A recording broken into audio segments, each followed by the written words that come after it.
Hi, I'm Howard Partridge, and I am here at Ziglar Incorporated, the corporate offices of Mr. Zig Ziglar, world-famous sales trainer and Mr. Motivation, I understand, and his son Tom Ziglar. And we're going to have a conversation about success. We're going to have a conversation about Zig's latest experience, his new book coming out. And we're going to have a conversation about how you can support our troops. All right, so Zig, how you doing today? I'm doing better than good for sure. How about you? Better than good for sure. Let me write that one down. Okay. No, that's copyrighted. So. Oh, sorry. I'm not going to sell it. I'm just going to recite it to myself every morning. So, what's Zig Ziglar up to these days? I heard you're still pretty busy. Yes, I am. I'm about 176, and and I'm still as busy as ever, still having fun, still courting a pretty red-headed wife I've had all these years, and enjoying life probably more than ever before. Wow, that is so awesome. And how old are you, actually? I'm just barely 82. Barely 82? Yeah. Okay, when's your birthday? November the 6th. November the 6th. Yeah. I want everybody to send him a birthday card. 2 birthday cards. Yeah, he wants 2. Put some money in there, too, would you? Oh, yeah, by all means. By all means. Buy a book, will you? Yeah, all of them. I love it. What makes you happy these days? In other words, why are you here doing this video? Why do you still do this? Why don't you just sit at home and read and just relax? Aren't there more enjoyable things to do than to do things like this? Well, there might be more enjoyable things, but they're not as important as these things are, that we're trying to encourage other people that they're living in America, most of them, and the reality is that we are an unusual country with unusual privileges and opportunities, and we're always talking about how fortunate we are to be in America, because I believe it's extraordinarily important. Wow, that is really awesome. So how do you stay motivated? How do you stay positive all these years? Number one, I stay busy. I think people who are busy and love what they do are going to be excited about it and more effective in doing it. Mm-hmm. And so I have an opportunity every single day because I've always got something going on, which I enjoy doing. I'm either writing or speaking with my family. I have a wonderful wife, and 1 or 2 of my kinfolks are good people too. 1 or 2 of them, like this guy right here? That's right, yeah. Well, I've really enjoyed getting to know Tom, and he's shared your passion for encouraging our military. Yeah. You know, we slept well and safe last night in America because of what these guys are doing over there. And so at the end of this video, we're going to share with you how you can support them and encourage them. And we have a very unique and special way for you to do that. So why do you think some people today choose to be negative? Well, you know, they have been fed improperly. A lot of people have been telling them what they can't do. Okay. And when you let people know that, well, now, you know, you can't do that, it has an impact on that person. My mother had a 5th grade education, but she was a very wise woman, and she always said that we could do a lot of good things if we would just apply ourselves and work hard and do the right thing in the right way. Mm-hmm. So I was very fortunate in that respect. Mm-hmm. Now we're going to be the first, I'm sure lots of people will see this video in the future, but the first group that's going to see this video will be next week at my roundtable, and they'll most likely see this video right after a presentation on sales. So what are the qualities of a good salesperson? Because you're the master, world-famous sales trainer, right? Well, this will surprise some of the listeners, but the most important thing that a salesperson can do if he wants to be permanently successful. Permanently successful? Absolutely. I mean, on an ongoing basis. Okay. Not this week, not this month, but in your career. You always deal in a product that you know is beneficial to the consumer. Okay. And you always tell the truth about it, because if you tell the truth, you don't have to worry about remembering everything you say. But if you're always doing the right thing in the right way, your career is far more effective and people will trust you. And trust is the magic word in the sales career. If people don't trust you, they ain't going to buy from you. You can count on that. Okay. Very good. Dad, one of my favorite quotes of Dad is, he says, with integrity, you have nothing to fear. And the reason you have nothing to fear is you have nothing to hide. That's good. In the sales process, when you operate with integrity, you can be fearless and you can sleep good at night, and you know that you are providing what your customer needs. Yeah. And, you know, I think my most favorite quote of yours is, you can have anything you want in life if you Just help enough other people get what they want. Yeah, you gotta very have good, Zig very Ziglar good. saying, not Howard Partridge, you know. And actually, you know, we're talking about your wall of gratitude, and I saw a picture of Mary Kay there, and Tom was telling me the story about how she bought your first set of books, and she stood out in the hallway and heard your speech and pulled you aside and said, I want you to go and speak for all of our director meetings and things like that. But before I saw the wall of gratitude, I saw that quote. That quote is actually on your in your lobby right there on the wall. You can have anything you want in life if you help enough other people get what it is that they want. That's right. Now, I hope this doesn't offend you and you don't get up and leave, but I tell people that you stole that from Jesus. Because he said, give and it'll be given back to you in good measure, pressed down, right, shaken together, and running over, right? Yeah. Okay. Well, and I know him personally, so I think I've cleared it with him for it's okay for me to say that. You cleared it? Okay, good, good. Well, I was going to ask you about that, but while we're on that subject, I believe that, you know, when you know Christ, that's just a natural part of you, and it's going to just naturally come out. And so I don't hide it either, like some people that might be religious. And Tom and I have had some conversations about that. And so why don't you share with the audience a little bit why you believe in Christ, and maybe why they should if they don't. Well, number one, it was I was born in Alabama and raised in Mississippi. An elderly black lady spent the weekend in our home on that July 4th many years ago. She walked in talking about Christ. She walked out talking about Christ. And for 3 days and nights, that's all she talked about it. Well, I got to tell you, the bottom line is that when she got through with me that night, and it was a long night, I got to tell you, I was in the kingdom, and it made all the difference in the world in me. Now, since I was born in Alabama and raised in Mississippi, the two most racially prejudiced states at that time particularly, it was a little strange that we got together. But my mother had always taught us children that one day we would stand in front of a colorblind Lord. You will be kind and gracious to your black brothers and sisters. And as we'd say down home, if we were not treating everybody that way, it was just too wet to plow. Because we had, it really was. And that is a good Mississippi statement, phrase, you know, Yeah. So now I heard that you're originally from L.A., is that right? That's right. That's Lower Alabama. Lower Alabama. Yeah. You know, we have that in common. I don't know if you knew that or not. I didn't know you were that fortunate, so I'm glad to hear that. I'm from Lower Alabama, that's right. And I think I stole that from you. I'm not You sure, probably did. A lot of people steal from me. Is that copyrighted too? Of course. You know, I always love it when Dad talks about Sister Jessie is the name of the woman who came to our house and led Dad to the Lord. I always love it when he talks about that. I was very young. I was only about 7, and I became a Christian about that same time after that. But my wife is from Mexico, and our Director of International Development, Chris Dunham, is from India. And when you think about, and our number 1 or number 2 salesperson, Michael McGowan, you know, he's an African American. And I think Dad's roots coming out of that racially prejudiced thing, I mean, what just a horrible consequence it would have been if he'd been raised that way. Yes. I wouldn't know my wife probably because of prejudice. Our top people in our organization wouldn't be here.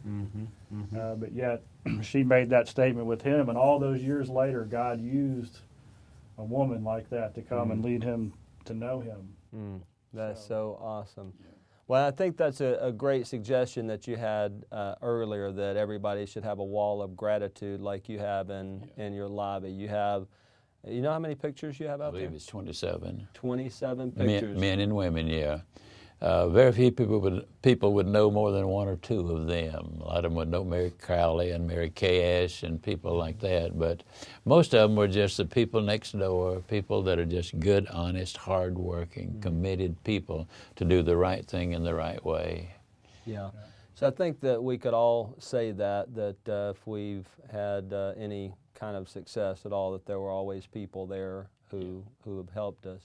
Now, going back to this idea of sales, of believing in your product, caring about your client, and going back to what you say, you can have anything you want in life if you help enough other people get what it is that they want. So the idea being, hey, I have a great product, I care about you, this product will help you, it'll benefit you. So that trust is coming from the heart. And all the rest of it is just dressing, and it might help to get that across, but that's the main thing that you want people to. It's a significant thing if what you're selling is doing good for that person and enabling them to achieve more things, then you really are kind of on a mission yourself. You're helping other people, and so we believe that's very important. Yeah. Go ahead. We talk about how sales technique or a good price or good marketing, that might get you the first opportunity. But once you're in there, trust is what gets you the referrals and the repeat business and the things that really grow and stabilize your business. Yes. So. And do you guys believe that you're happier as a person when you're focused on others rather than yourself? Yes, and that also means that you don't have to worry about a lot of things that some people do worry about. My mother was fifth grade education, but she was a very wise woman. She had a little saying, "Tell the truth and tell it ever, costeth what it will, for he who hides the wrong he did does the wrong thing still." And she would then close that up by saying, "If your word is no good, you're no good." Wow. And she just really drilled that into us. And remember, I was born in Alabama and raised in Mississippi, those prejudiced states. And when I was a child, that was particularly true. So it was very impactful to my life. Now, where were you in high school when you about high school age? I graduated from high school in '83. 83. Yeah. And where were you at that? Were you here in Dallas? Yeah, we moved to Dallas in '68. Okay.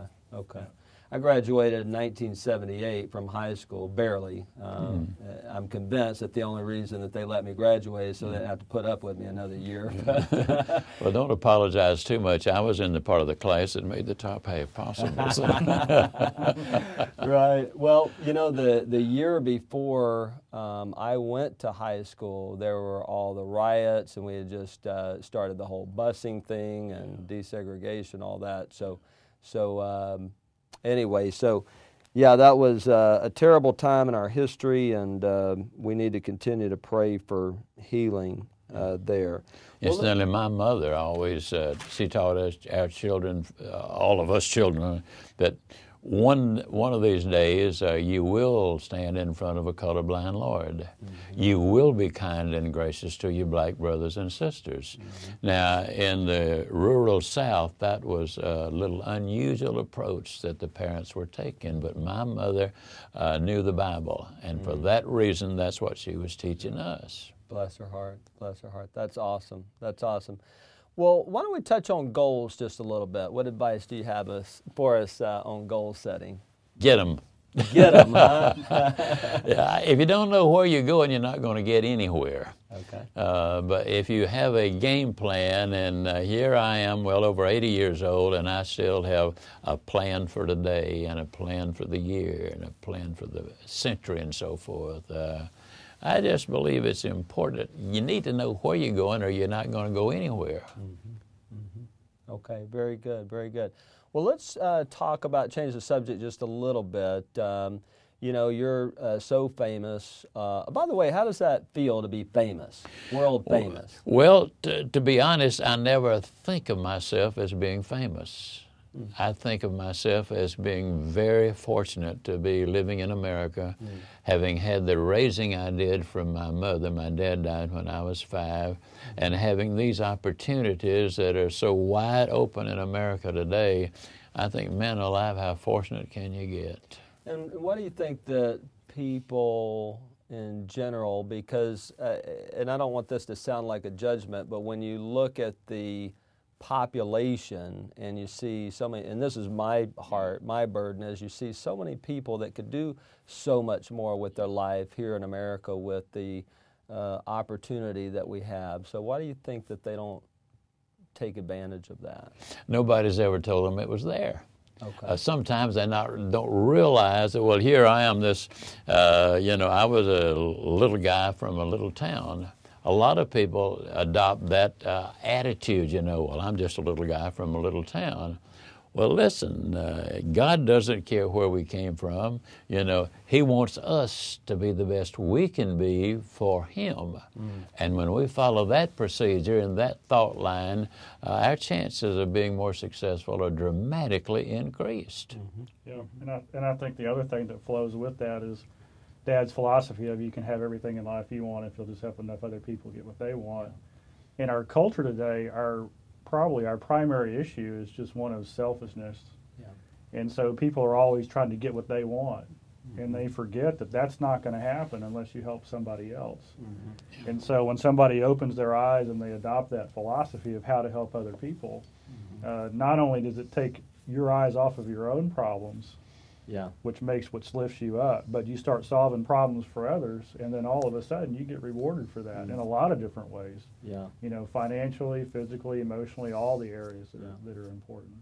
I wonder if some people might think, especially I think this is one of the ways that we've been conditioned in our culture today, is that, well, if I help that person, then you know, they're just going to take advantage of me. They're just going to walk all over me. So what would you say about that? I would say that is that you can't be more wrong with that attitude, because attitude is always the determining factor in where you're going to go and how good you're going to do or how bad you're going to do. And if you clearly understand that philosophy, you will have a better chance to have better friends, better opportunities, have more opportunities to excel in what you're doing, and do some things for other people in the process. Yeah. And, you know, I think customers and people in general today are smarter than they've ever been. And if you approach them and they see that you're selling them something for your personal benefit, not theirs, they see right through it. Yeah. You know, so Dad talks about selling being a transference of feeling. So the feeling you want to transfer is that you really want them to win, and this is the best opportunity for them. That's good. Do you guys find that, I know just being a little bit transparent myself, and my life is an open book. I live my life that way, and the reason is because I know that we all struggle in different ways. We all have thoughts of I can't or what have you, and like you said, we've been conditioned that way, so we have to retrain ourselves to think positive. And, you know, sometimes the more success that we have, the more things, the more comforts and what have you, we get in these habits that this is the norm, and so if something doesn't go my way, I get, you know, upset or irritated or whatever. So how do you guys deal with that? Well, I've always believed, and still do, stronger than ever, that when you do the right thing in the right way all the time, chances of you having a lot of outside help coming in are going to be dramatically impacted. And I got to admit, and I'll show you my wall of gratitude with all those people on it that entered my life. God placed them there, and they made the difference in my life. I have an average mind. You know, I'm a hard worker, But I've always tried to do the right thing. My mother taught us that. She had a little saying that she quoted about 17,000 times in my lifetime. Tell the truth and tell it ever, costeth what it will. For he who hides the wrong he did does the wrong thing still. When you do the right thing in the right way, you'll benefit from it. Well, you know, I might have to hear that 17,000 times to be able to repeat it. Okay, well, I understand that you had a recent event in the past year that's changed your life dramatically, and I wanted to talk about that a little bit because a lot of our listeners out there may be struggling with who knows what, maybe an accident or a family issue, or maybe their business is struggling or whatever. So why don't we talk about embrace the struggle a little bit? What happened to you about a year ago? Well, to tell you the truth, I fell down the stairs, and it was more than one or two or three or four or five or six or seven or eight of them. It was a whole bunch of them. I think it was 21. 21 steps, 21 steps. And I didn't miss a one of them. Wow. And He looked like he'd been beaten by a gang. Wow. well, fortunately, nothing was broken and no permanent damage and so forth. But I knew I'd been there and done that. You had the evidence. I think you're kind of soft selling it. Dad had a pretty severe concussion, and he hit his head on the marble floor at the base. Wow. And but it was soft marble. Do you have an Oriental rug? Do you have an Oriental rug there now? No, it's. Or do you just stay downstairs now? Yeah. It's a long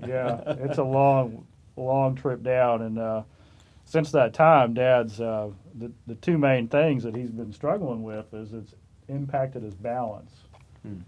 So when Dad walks, before it was hard to keep up with him. Mm-hmm. And now he'll have days where his balance is off, and so it's hard for him to walk.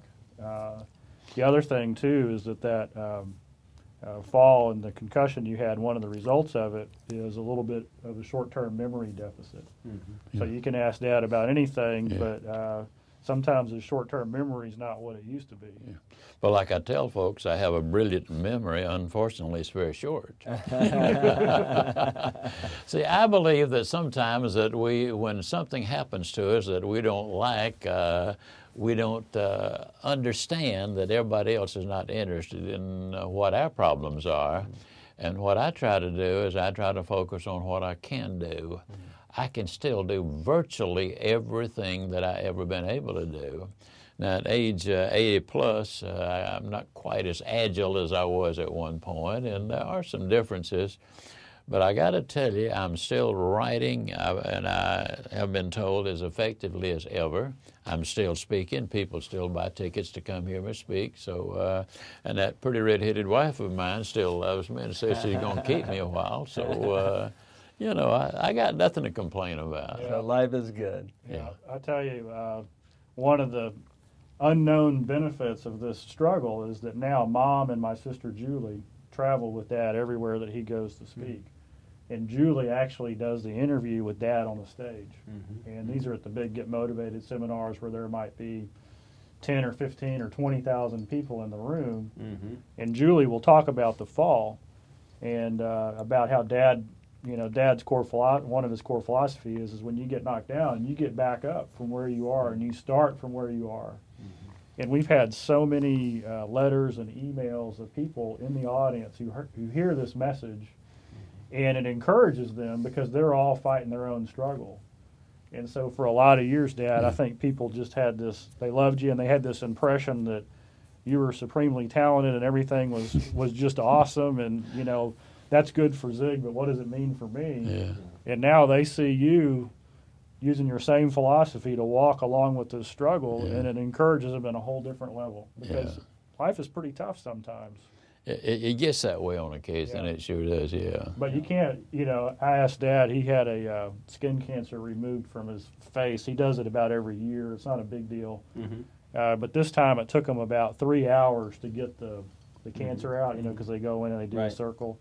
And I called him at the end of the day because I knew he'd been in the chair being cut on. And I said, Dad, how was your day? And he said, oh, my day was better than good. Better and good. I love it. I said, well, you were in the doctor's office having your face cut on all day. How could it be better and good? He said, oh, that didn't hurt. So, what I talk about Dad is that, his happiness is not based on circumstances. He has joy based on his faith in God. And there's a big difference between happiness and joy.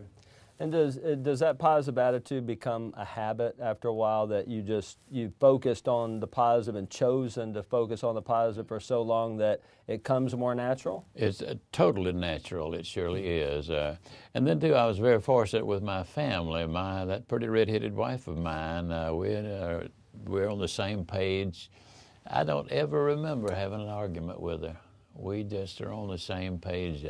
She's still the prettiest girl I've ever seen. Now, I have heard you tell some stories about how you sold her on a few ideas. Oh, I did? Yeah. I'm still selling her on a few ideas. Yeah.